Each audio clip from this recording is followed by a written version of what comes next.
May bago na naman tayong entry sa ating Lusong Diaries. Ay! May mga tumatalon sa ilalim. Ang liliit! Ang liliit! Ito! Jackpot! Malaki! Yan. Wait lang! Yun! Nakakuha akong malaki! Dahil ang probinsyang ating dadayuhin mayaman sa masasarap at sariwang isda.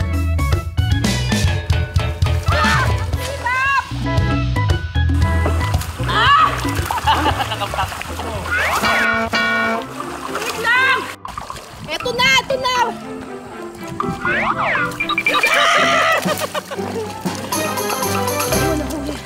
Stay alert mula sa banta ng baha. Kinakabahan ako ngayon. Makikilusong din ang unang Hirit host at weather presenter na tinitilian at pinag-aagawan, si Anjo Pertiera. Sisid pala tayo. Ang kara, para sa'yo to. Sisisid ako sa ilalim ng mga kangkong. 1, 2, 3, 2.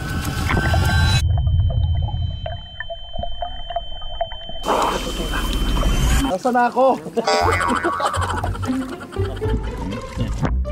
Ito na po mga kapuso, papakita ko sa inyo yung nahuli namin. Tara na't tikman at lantakan ang mga ipinagmamalaki ng Kalumpit at Pandi, Bulacan. Panalo! Lutuin mo to araw-araw, lalo kang mamahalin ng asawa mo. Love it!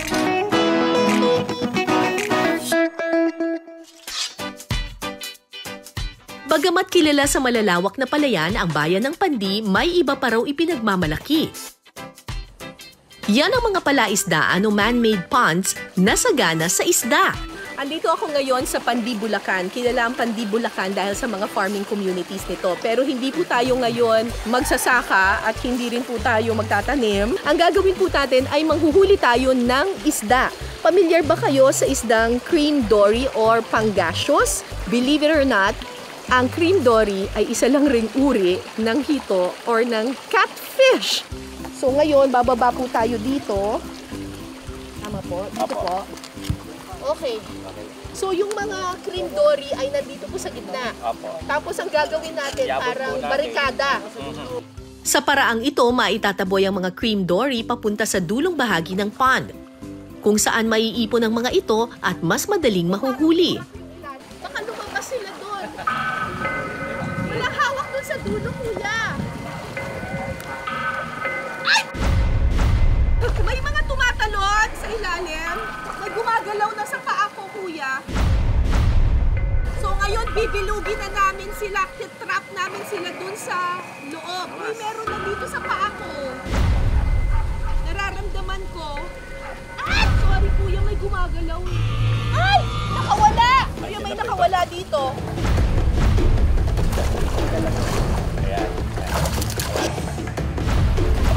Dumaan sila sa ilalim. Okay, ayan. Sarado na. Paano?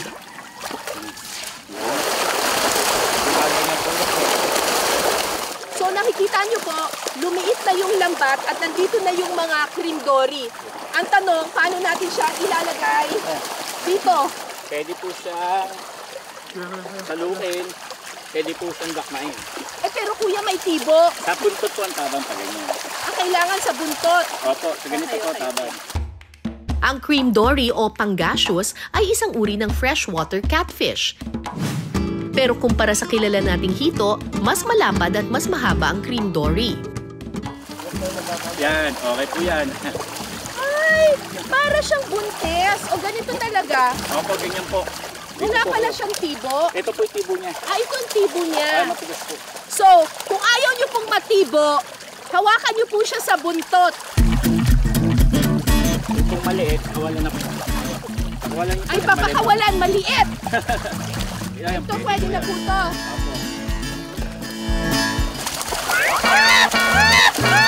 Yan. Wait lang. Yun! Nakakuha akong malaki. Kuya, parang buntis to. Mayroon po itlog po siya. Ah, may itlog to? Opo, pwede rin po siya i-breed niya. Maliit ba to? Opo, wala na sila. Ay, papakawalan ko? Ito, galito? Maliit.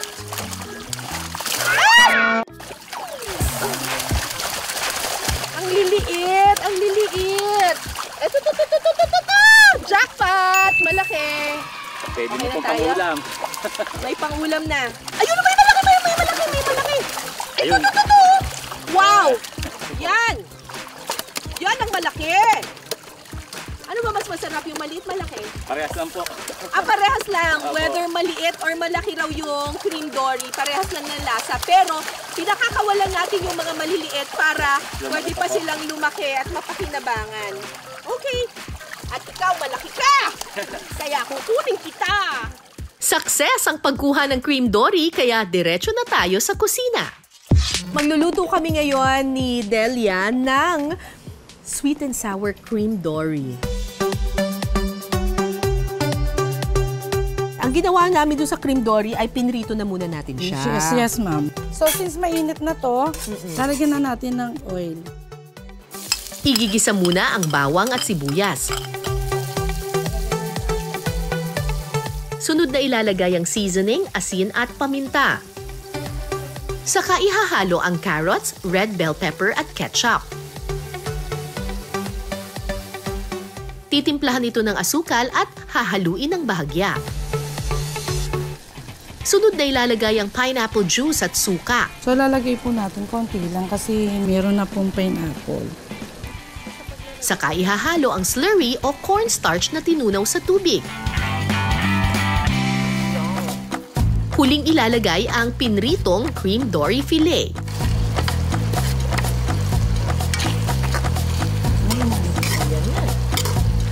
Makalipas ang ilang minuto, ready to plate na ang ating sweet and sour cream dory.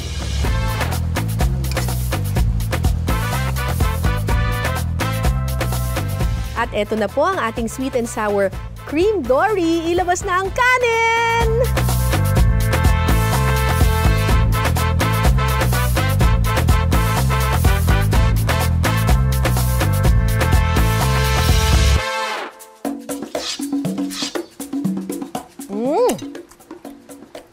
Ang sarap ng timpla ng sauce ni Ate Delia.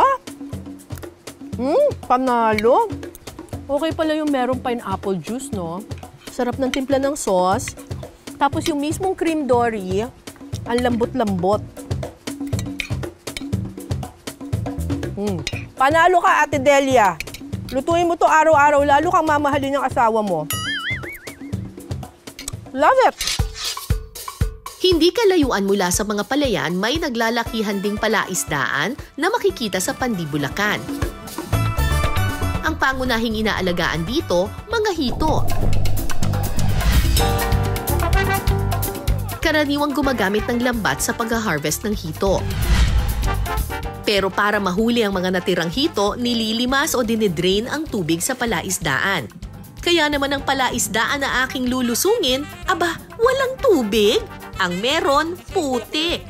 Ito yung pond na dinidrain na nila ng tubig. Kasi papalitan na nila ito ng tubig at lalagyan na nila ng mga bagong hito, yung mga maliliit na hito. Kung hindi nyo po nalalaman, ang mga hito po ay carnivorous. Kinakain po niya yung mga baby. So kapag pinagsama mo yung malalaking hito at maliliit na hito, nako, hindi mabubuhay yung mga maliliit, kakainin sila ng mga malalaki. Ayun o, yung mga nasa ibabaw, yun ang kukunin natin. Sige. Ibab!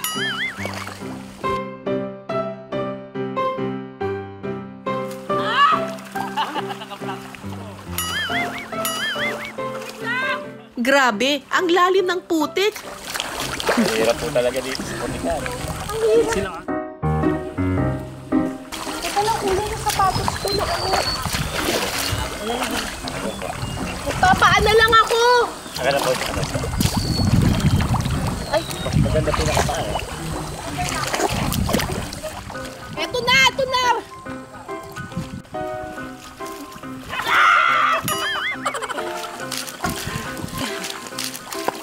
Ayun, nahuli. Ayan, naging pa po isa. Okay, halika dito. May nakikita ako doon, oh. Nagsa-sunbathing. Kuya, i-abante mo dito. Baka ilagay mo. Ibang level talaga ang hirap ng paglusong sa putik. Kising mo, ayan!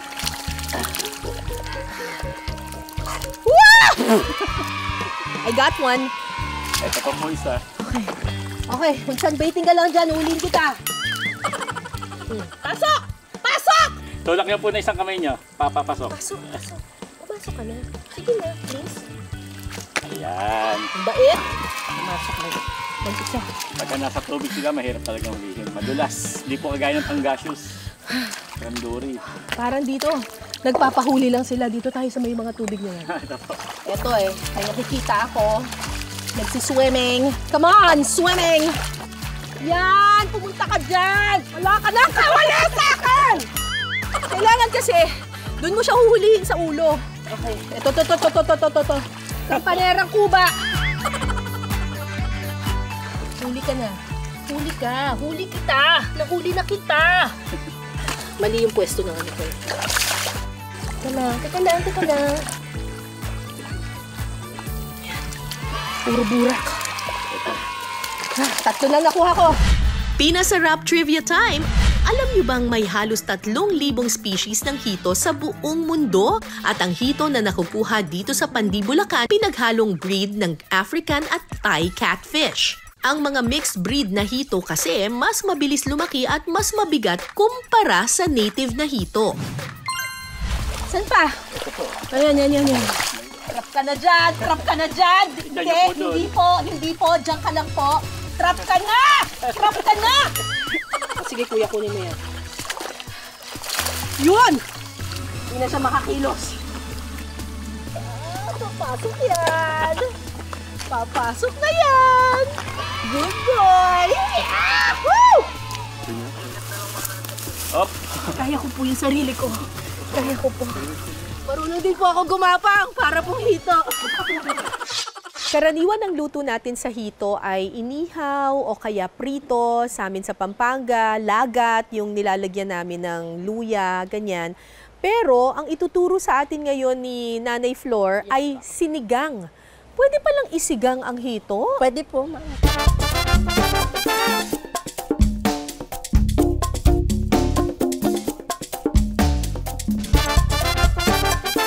Sa kaldero, una munang magpapakulo ng tubig.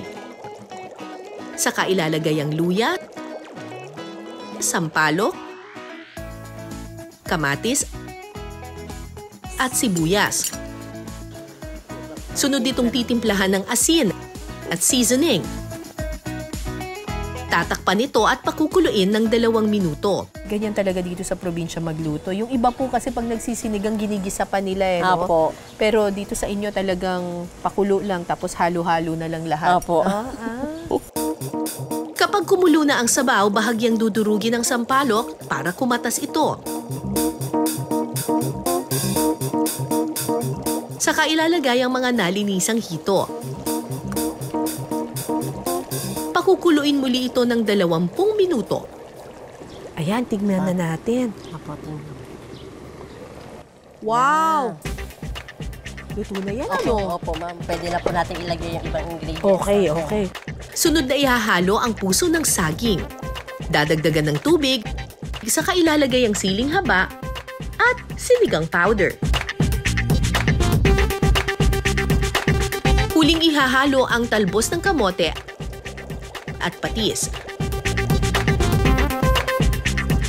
Maya-maya pa, pwede nang humigop ng mainit na sabaw ng sinigang na hito. At luto na po ang ating sinigang na hito. Walang lansa. Wala po, ma'am. Sigurado po. Pasado kaya sa panlasa? Tikman natin yan mamaya. Mula Pandi, lilipat naman tayo sa bayan ng Kalumpit. Dahil sa likas na pagiging mababa ng Kalumpit, madalas itong nalulubog sa baha, lalo na tuwing tag-ulan. Katunayan, ang mga dating malalaking palayan malapit sa Pampanga River tuluyan ang naging palaisdaan. Para samahan tayo sa paglusong, Stay alert mula sa banta ng baha. kumasa sa hamon ang unang Hear It host at weather presenter na si Anjo Pertiera.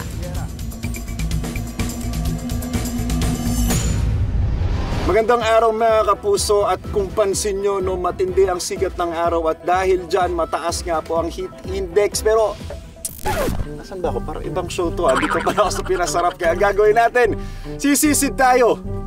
Nice. Let's go. Naku, mukhang mapapalaban ka sa paglusong, Anjo. Mga kapuso, ito pong ituturo sa akin ni Kuya Robert na panguhuli ng biya. Ito po yung Dragon Bubu. Ang gagawin namin, iiwan po namin ito sa ilalim ng tubig hanggang kinabukasan na namin siya iaangat. Sa tingin mo, gaano karami, Kuya Robert, yung mahuli natin dito? Siguro mga 1 kilo bawat. 1 kilo? Gano'n siya kadali? Ano na yan, sari-sari na yan, may hipon, may biya. Oh, sige na, subukan natin. Excited na ako. Let's go! Isa sa mga paraan ng pangingisda ng mga taga-Kalumpit ang paggamit ng Dragon Bubu. Gawa sa net ang trap na ito at may haba na tila dragon ng hugis. Gagawin natin doon sa may pinakailangan. Pero itatali muna natin dito sa tali. Nakatali na yan. Nakatali na yan. Tali na siya. Tapos na yan. Silalim ng kangkungan. Sisisid pala tayo. Ang kara, para sa ito. Sisisid ako sa ilalim ng mga kangkong.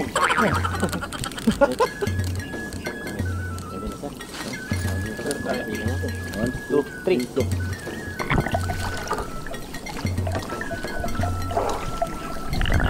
Nasa na ako? Saan natin dadalhin? Diyan lang siya. Lapit na. Hanggang dito. Hanggang mapuno siya. Hanggang mabatak na siya. Okay. Sige. Ang sarap! Ang lamig! Matapos niyong magtanim ng Dragon Bubu sa tubig, oras na para kunin naman ang mga Dragon Bubu na iniwan magdamag. O Anjo, ready ka namang mag-harvest ng mga isdang biya?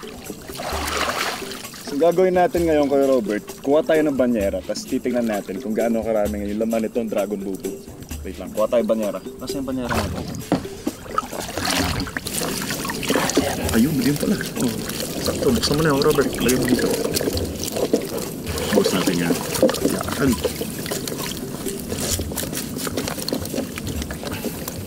Mga kapuso, ito po yung laman ng banyera, no, ng iniwan na Dragon Bubu kahapon ni Kuya Robert ng alas 5 ng hapon. Kung mapansin nyo, hindi ko karamihan, pero sabi nga ni Kuya Robert, syempre, hindi naman araw-araw Pasko, minsan meron, minsan wala. Pero para sa kanya, malaking blessing na to. Ang isdang biya o tank goby sa Ingles ay karaniwang matatagpuan sa mga brackish water o yung pinaghalong tubig alat at tubig tabang.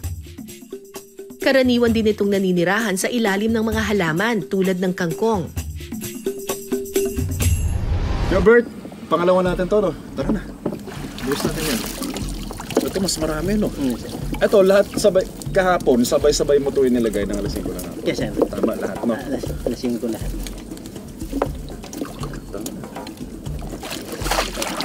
Kung tumarang yung isa, nakawala. Ito siya. Diyan din naman sa tubig ang punta.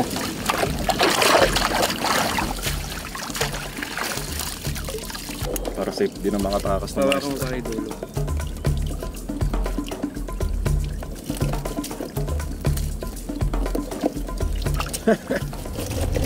Ayan, mga kapuso, ito po yung mga nahuli natin kanina dun sa, anong tawag doon? Sa Dragon Bubu. Sa Dragon Bubu, ito po yung mga laman nung kanina. At balita ko ay masarap na masarap. Itong, anong tawag ulit sa luto na to? Ginataang paksiw na biya. Nakakalito, di ba?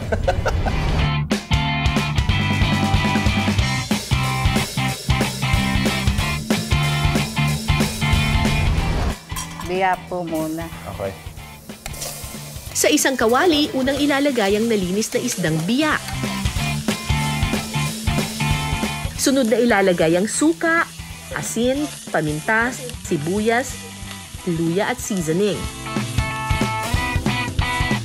Tatakpan ito at pakukuluan ng 5 minuto. Ate Mary, okay na ba to? Okay na po. Pasado na sa'yo yan? Lalagay ko pa po yung gata. Okay.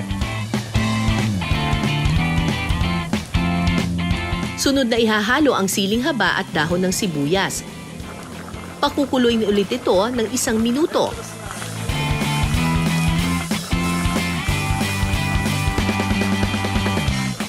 Pwede nang tikman ang ginataang paksiw na biya.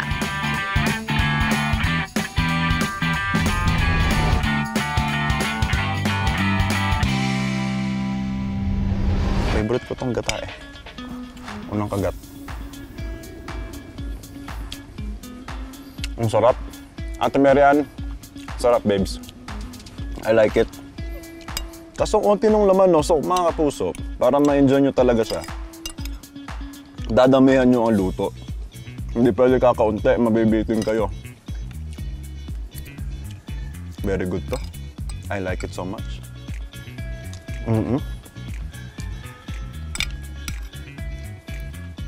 Ano, nanonood ka pa? Sandok ka na ng kanin, makikain ka na dito.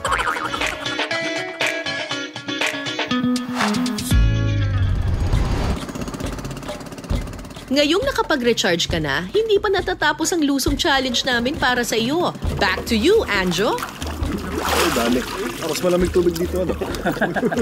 Mga kapuso, kanina tapos na po tayo sa biya, pero hindi lang po yun ang inihanda. At ang syempre, mahuhuli natin dito sa Kalumpit, Bulacan, di ba? Tama, Kuya Bert. So ngayon, naganda si Kuya Bert ng ulang. Ulang. Tama. Kuya Bert, etong ulang, paano naman natin ito inuhuli dito sa lugar na to? Papaikutin mo yung lambat, nakaikot siyang ganun. Tapos, pagka kukunin siya, sisisirin mo. Okay. Kahapon mo rin siya itinanim. Kanina. Itong lambat. Kaninang umaga lang. Tingnan natin gaano karami yung nahuli natin. Okay? Game? Paano gagawin natin? Hilahin lang natin to. Sir, ilalagay natin dyan sa bangka. Ayun, ito pala. Ang laki ng ulang. Tingnan niyo yan. Ang sarap.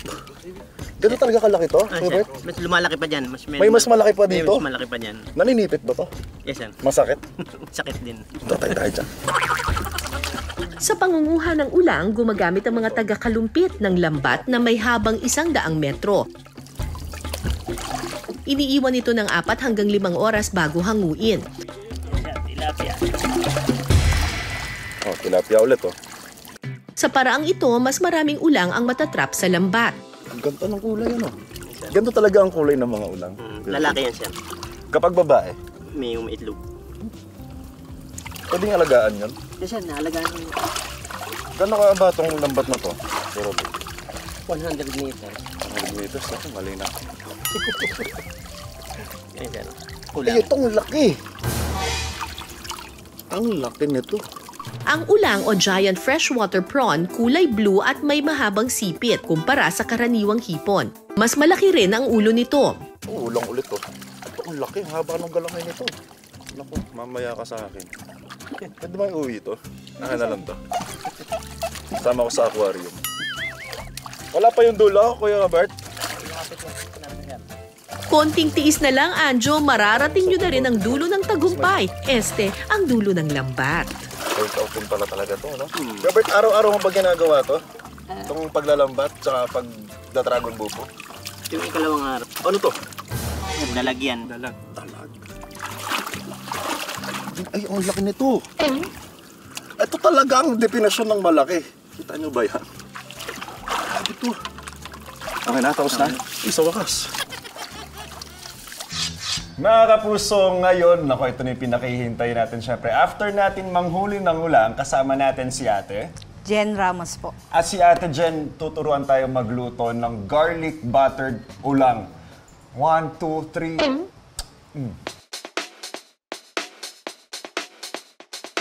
Tutunawin ang butter sa kawali. Sunod na ihahalo ang bawang, sibuyas, oyster sauce at ketchup. Titimplahan ito ng seasoning, paminta at asin. Haluin ito ng bahagya at pakuluin ng 2 minuto. Pwede na po natin ilagay ang ating mga ulang. Sunod na idagdag ang lime soda. Haluin ito at pakuluin ng 5 minuto. Pwede nang lantakan ang garlic butter ulang. Dapat ito kinakamay para mas ma-enjoy mo. Sobrang taba naman ito. Nung masarap yung sinusot-sot. Tapos yung mga hindi natin maigop. Nakikita niyo ba to? Hingitin lang kita. Naku, nung pagkasarap. Hindi tayo sa katawan. Diba sabi nga nila pag hipon, sarap yung katawan. Tingnan natin kung totoo nga bang sabi-sabi.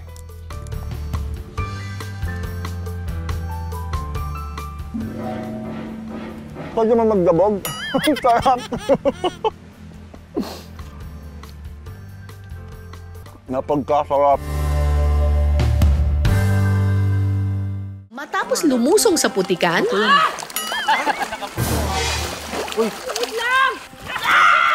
para manghuli ng hito, I got one. aba deserve ko naman ng masarap na reward.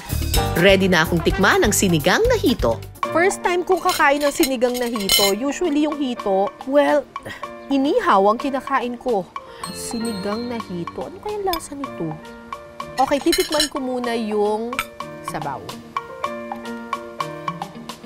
Uy! Ina-expect ko, actually kinakabahan ako kanina kasi ina-expect ko, baka may lasang malansa pero wala.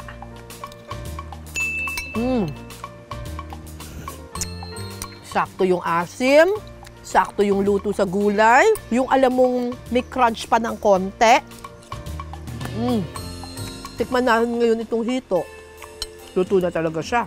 Kunting sabaw ng sinigang. Natin. Ay, panalo.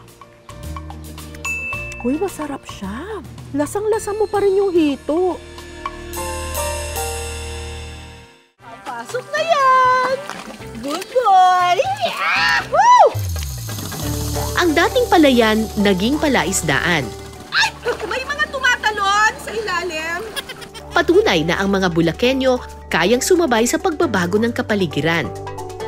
Imbis na maging hadlang ang paglubog ng lupa sa tubig, nakahanap sila ng bagong kabuhayan. Nagsi-swimming. Come on, swimming! Kaya ngayon, biniyayaan sila ng masasarap at sariwang isda. Panalo? Uy, masarap siya. Hanggang sa susunod nating kwentuhan at salo-salo, Wait lang, baby! ako po si Cara David. Ito ang Pinas Sarap. Yun! Nakakuha akong malaki!